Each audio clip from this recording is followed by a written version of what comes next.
Okay, so this is the ACEMAGIC RX16 laptop. It's a few days old now.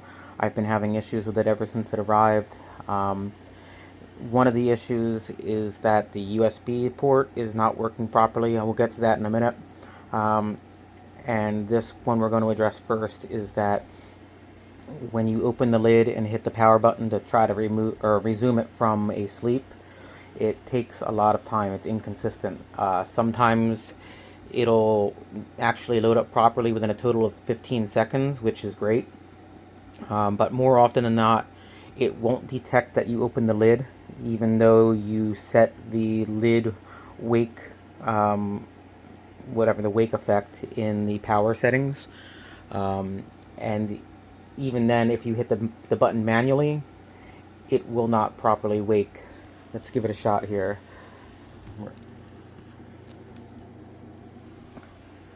Okay, we open the lid here.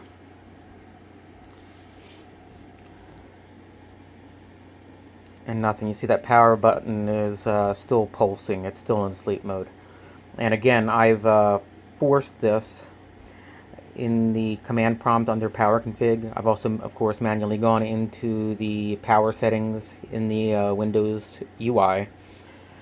I've even gone so far as to completely reinstall a different version of Windows, make sure all the drivers from their website are downloaded, all, I don't know, I want to say like a dozen or two of these drivers, installed every single one. Oh look, it finally did kick on. Um, and no matter what I do with multiple copies of Windows, the results are the same. It always does this. I have spent probably a total of 8 to 10 hours total over this weekend, kind of trying to debug the system and figure out what's going on and tweak it a little bit. But everything I've done is kind of pointing to there being an issue with the actual onboard firmware. Something in that lid sensor, or something on the actual motherboard firmware that's preventing it from waking up in a timely fashion. Some sort of power setting or something that, as an end user, we can't really access. I'll try this again. Okay, look, like this time it actually sensed it. Look at that. See, that's the kind of performance that you'd expect to be, consistently all the time.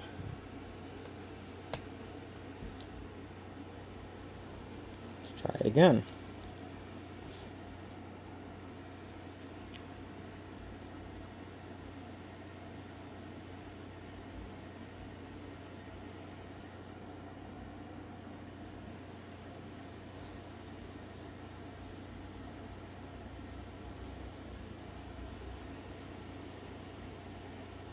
Alright, open it up again, give it a shot.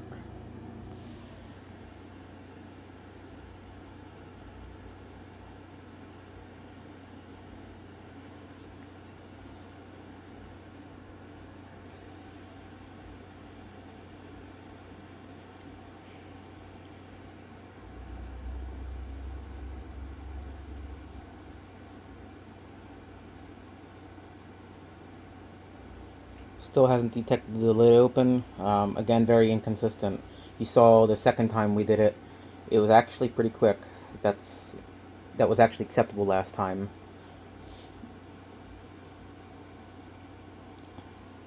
Okay, now it finally detected the lid open, and then it comes on. Now, what else is interesting is that this last time, even though the lid took a while to come or to detect the lid was open, once it did, it actually booted up really quick, a matter of seconds here.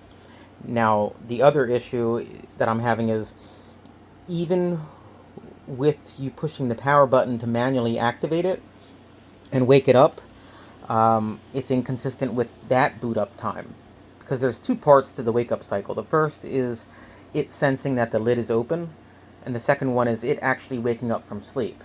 So the issue I was having as well was the second part of it too, where even if I manually push that power button to wake it up from sleep, at times it could be up to 90 seconds just sitting there. The screen black, the computer keyboard backlight would actually come back on, showing that, hey, it's awake.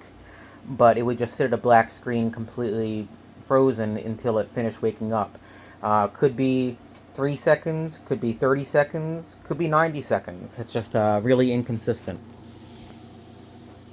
Try giving give it a shot here.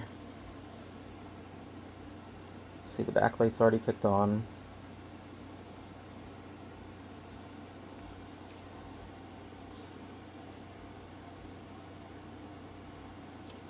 Okay, and then that booted up.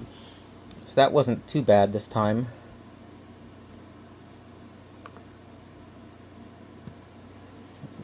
Doing it in sleep manually.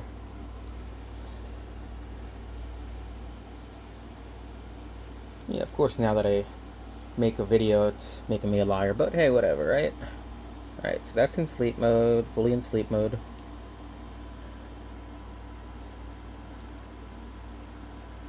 Yeah, see that's okay. If it was like that all weekend, I'd be happy with it.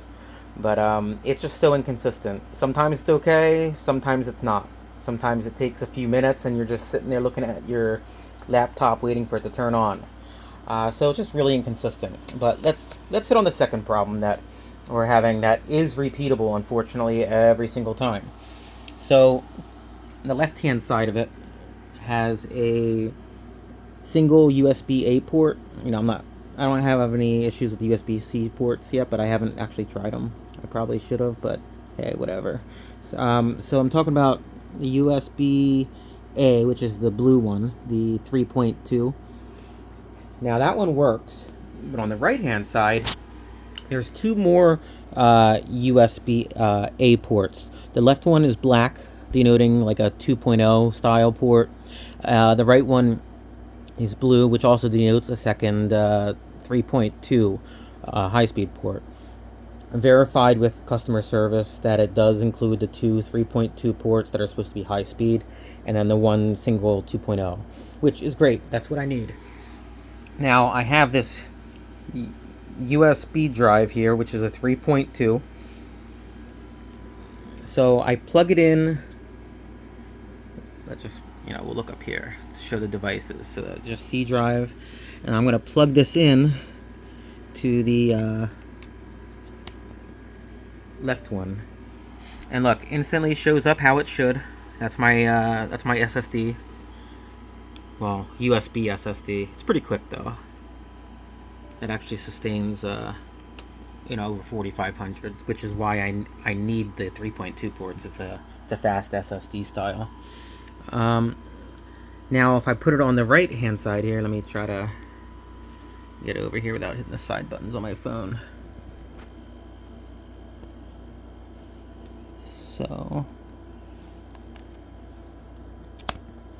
I connect that. It's completely connected, completely in, fully seated, and nothing. It will not handshake with it. But the interesting thing is, I take this one, which is an old one I don't use anymore, an old 2.0. It's a little bit slow, which is why I don't use it anymore. And I put it in that same port, and instantly it handshakes and connects. Now, I've tried this with various devices, and I noticed that anything that's a 3.2 will not connect, but the old 2.0 style devices will connect. And that tells me that it's got to be something hardware inside the port, where something like the soldering of the super speed lanes is defective. I even went so far as to go inside the device manager, verify the vendor IDs, verify that all of the ports use the same AMD chipset drivers, nothing special. There's not two different USB chipsets that have to have separate drivers. I checked for that. This also came with a different version of Windows on it, the stock one. I went through and I spent hours trying to fix that and debug it from there. Nothing I did would get that port working properly. So I went and I reinstalled a fresh copy of Windows. I use Ghost Spectre because it's all debloated and stuff. But I have the same exact issues on the Ghost Spectre version of Windows as well. Completely fresh install. No other issues. Of course, I went to the ACEMAGIC website. I downloaded the driver package. It was like well over a dozen drivers, and no luck. I installed all the drivers, and really nothing can be done. I went to the AMD site and actually got the true chipset drivers direct from AMD as well. Tried downloading the latest from them. Same issues. So whatever is going on, it is definitely not driver related. It's definitely hardware related. There's no doubt about it. Now, I've reached out to ACEMAGIC customer support, and I've just had really nothing but issues. Their website comes across as, very helpful, 14-day money-back guarantee, X amount of time as like warranty work and stuff like that. And it's been a battle with them, to be honest with you. It took a few days for them to reply. When they did, they wanted video evidence. Even though I typed a whole summary of what the issues were with the steps I've taken, etc. Got back from them. They didn't want to do a refund. Instead, they were saying, "Oh, there's nothing wrong with the laptop. It was rigorously tested." Or I'm sorry, did they say strictly tested at the factory? There was no issues with it, they said. I replied back, of course, no, there's definitely issues with it. It's definitely hardware related. I don't really want to spend hours more trying to debug it with you guys. I'd rather just return it at this point. And then they gave me an address, and the address leads to, well, it leads to a kind of hole in the wall in Brooklyn. And when I say a hole in the wall, I mean like in the middle of the city. It's just kind of like a very, very tiny single building that says like electronic phone and laptop repair. It doesn't have anything to do with ACEMAGIC or any sort of sales or anything like that. It's definitely not a warehouse or a noted service point. It's just a hole in the wall that's very suspicious. They also refused to give me a like a prepaid shipping label. They said they wouldn't do that, even though on their website their warranty says that that's part of what they do. They say that if it's defective, they will return it at their cost. It took me 3 to 4 mails going back and forth before they said, okay, well, give me until tomorrow, and I will have somebody generate a shipping label. So I got a shipping label finally tonight from them, and keep in mind this is about 3 days into communication with them. I finally got a shipping label from them, but then they snuck in there in the text at the very bottom. They said, upon receipt, we will send you a replacement device. And so I replied back again, and I said, no, I'm not accepting any replacement device. At this point, I don't want it because I already got a replacement. I needed a laptop. This one wasn't working because I needed multiple USB ports, and the one that they provided was just unacceptable, and it was taking too long to get it resolved, so I went out and got a different one. So, I replied and said that I need a refund. Still waiting to hear back from them, but in general, I really do not recommend the ACEMAGIC brand. What's going to happen is, who knows, maybe 99% of their laptops are good. From what I read after the fact, doing some more homework that I probably should have done first, apparently there's a lot of other unhappy customers. Now, if you get a good one, that's great, but if you get a bad one, just expect to be given the runaround like I am, and like the other people that have reviewed it.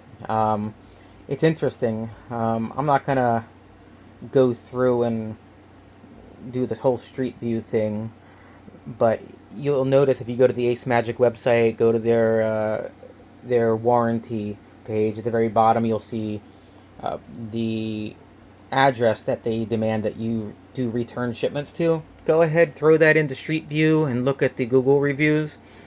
You'll notice that, of course, it's the hole in the wall in Brooklyn. That's pretty suspicious to send it to. But go into the reviews. You'll notice about, I think it was 4 months ago, somebody else was having an issue with theirs. Same thing. They wouldn't provide them a return shipping label. Give them the runaround. And they left a nasty gram in-depth review. And these guys had the audacity to reply to that guy. And then in the reply, they offered to send him a free mini PC if he would take the negative review down. So they're doing what they can to hide that they're shafting customers and providing really bad customer service, and then going so far as to even offering bribes for people to keep quiet so that they can continue to scam other people. I wish I would have dug further into that address, that obscure address, and found that review myself, but I didn't.